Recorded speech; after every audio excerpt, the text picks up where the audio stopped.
Most of us spend our daily commute on a kind of mental autopilot. The highway rolls by, a gray, endless loop of asphalt, deadlines, and the quiet isolation of the driver's seat. The primary objective is simply moving forward. But then, the routine breaks. Out on the shoulder, a figure appears. A man walking along the gravel, wearing makeshift armor. Large sheets of cardboard strapped tightly to his chest and back, bound together with rough baling twine. As the car approaches, the heavy black letters scrawled across the cardboard come into focus. Yeshua, Yeshua, repent. The immediate human instinct in a moment like this is almost always the same. You stare for a second, grip the steering wheel a little tighter, and keep driving. We are actively conditioned by modern life to bypass friction. We are taught to look right past profound, strange anomalies in our environment without ever letting them interrupt our momentum. Yet, in this specific instance, something else happens. Call it a spiritual prompt or a nudge. It isn't a fleeting thought born of pity or idle curiosity. It registers as a distinct, heavy weight in the gut, a direct instruction that demands physical obedience. The workday clock is ticking, and logic dictates staying on the road, but the weight of the instruction overrides the schedule. It forces the driver to pull over, turn the van around, and go back. It makes you wonder, how many intersecting realities and divine encounters pass us by every single day simply because we feel that nudge but refuse to hit the brakes? The driver steps out of the van, expecting to meet an eccentric spectacle.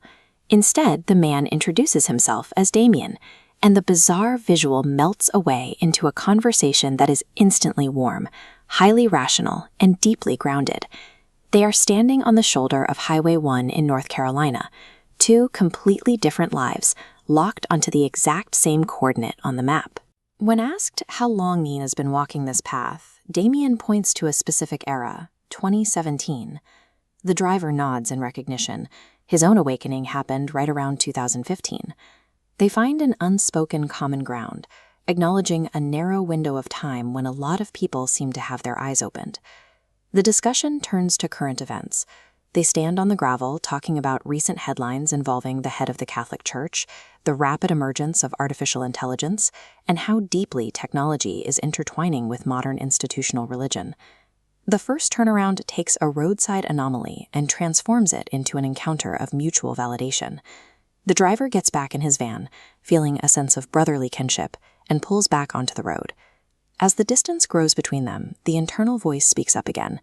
This time, it's louder and highly specific. Go back, give him some money. Assuming the natural role of the provider, Michael reaches for his wallet.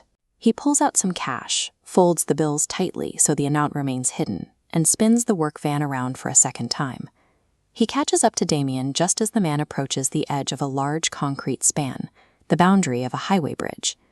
Damien is traveling extremely light, carrying nothing but 2 plastic bags with a few drinks and a bit of food. Yet when Michael extends the folded cash, Damien steps back. He completely rejects the financial offering. He explains that he has been walking the country like this for 2 full years. In that time, he has survived entirely outside the human economic system, relying strictly on unseen divine provision, without accepting money from anyone. Michael reached for the familiar tool of cash to bridge the gap, but Damien remained anchored to a system that didn't require it. They were participating in 2 entirely different survival strategies at the same time. Damien's refusal carries no trace of pride or ego. It is a calm, steady boundary set to protect a very specific reality, his absolute dependence on the divine to meet his daily needs. The implication hits hard. The father never sent Michael back to solve a material need, because Damien didn't have a material need. Instead, the timing suggests a specific symmetry. Michael's obedience provided a moment of brotherly validation for Damien right before he crossed the bridge, while Damien provided Michael with a direct encounter with absolute reliance.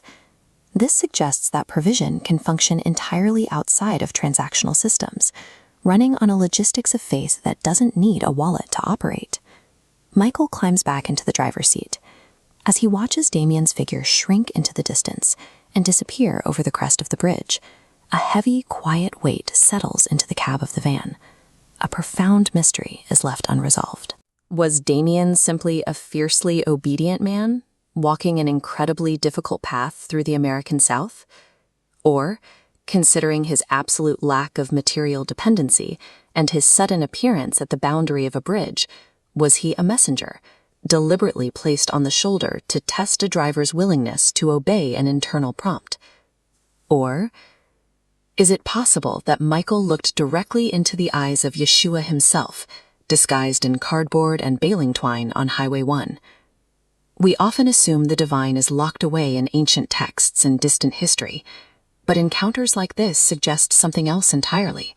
The divine is actively walking the margins of our modern world, hidden in plain sight, waiting to see if we will simply obey the nudge and turn around.